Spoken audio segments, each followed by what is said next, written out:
గత 12 రోజులుగా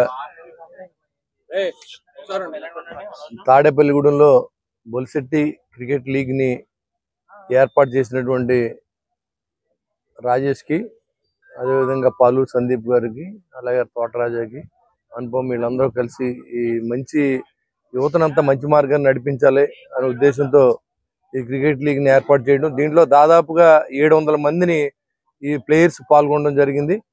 ఈ రోజు ఫైనల్స్ జరగబోతోంది. ఈ ఫైనల్ జరుగుతోంది, ఆఖరికి వచ్చింది.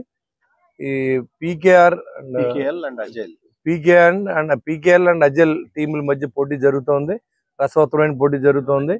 చాలా బాగా ఈ అందరూ యంగ్స్టర్స్ అందరూ కూడా మరి తాడేపల్లిగూడెం నుంచి ఒక టీం తయారు చేసే విధంగా అంత ఇన్స్పిరేషన్ గా ఆడుతున్నారు అందరూ కూడా. మరి వీళ్ళందరి నుంచి ఒక టీం తాడేపల్లిగూడెం తరఫున ఆడే విధంగా మరి మనం కూడా ప్రయత్నం చేయాలి. మంచి పిచ్ ని ఇక్కడ ఏర్పాటు చేయడానికి మన వంతు సహకారాన్ని అందించి అందరూ కలిసి ఈ పిచ్ ని ఏర్పాటు చేస్తాం. తప్పనిసరిగా రాబోయే రోజుల్లో దీన్ని క్రికెట్ గ్రౌండ్ గా మార్చే విధంగా అందరూ కూడా ఇక్కడ చిన్న గారు, కరీం గారు, సలాము, ఇక్కడ ఈ పది ఏది క్రికెట్ జరిగిన చిన్న, కరీం, సలాం గారు వీళ్ళందరూ కూడా చాలా బాధ్యతగా ఇది మా సొంత పనిలాగా అన్ని పనులు మానేసి ఈ క్రికెట్ అయ్యేంత వరకు ఎక్కడికి వెళ్ళకండి ఈ గ్రౌండ్ ని అంతా శుభ్రం చేయించి శుభ్రంగా చేసినందుకు వారికి కూడా అభినందనలు. ఎందుకంటే మరి వాళ్ళు లేకపోతే ఈ లీగ్ మనం జరిపించలేం.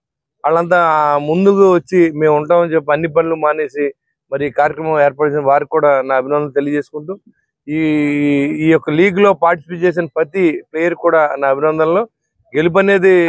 గెలుపు ఓటమి అనేది ఇవాళ ఓటమిని రేపు గెలుపుగా మార్చుకునే అవకాశం మన చేతిలో ఉంటది. కాబట్టి ఇలాంటి లీగులు మరిన్ని ప్రతి నెల ఒక లీగ్ జరిగే విధంగా ఉంటే ఇంకా ఈ ప్లేయర్స్ అంతా అలవాటు పడి చక్కని ఇది జరుగుతూ ఉంటది. అలాంటి ఏర్పాటు కూడా మనం చేద్దాం. తప్పనిసరిగా ప్రతి నెల ఒక లీగ్ ని ఇక్కడ ఏర్పాటు చేయడానికి ఇప్పుడు గొర్రెల శ్రీధర్ గారు ఒక లీగ్ ఏర్పాటు చేశారు. అదేవిధంగా రాజేష్ వాళ్ళ ఫ్రెండ్స్ అందరూ కలిసి ఒక లీగ్, మరి అదేవిధంగా ఇంకొకరి పేరుతో ఇంకో లీగ్ ఏర్పాటు చేయడానికి అదేవిధంగా ఈ సలాం గారిని వీళ్ళందరినీ, చిన్నాని వీళ్ళందరినీ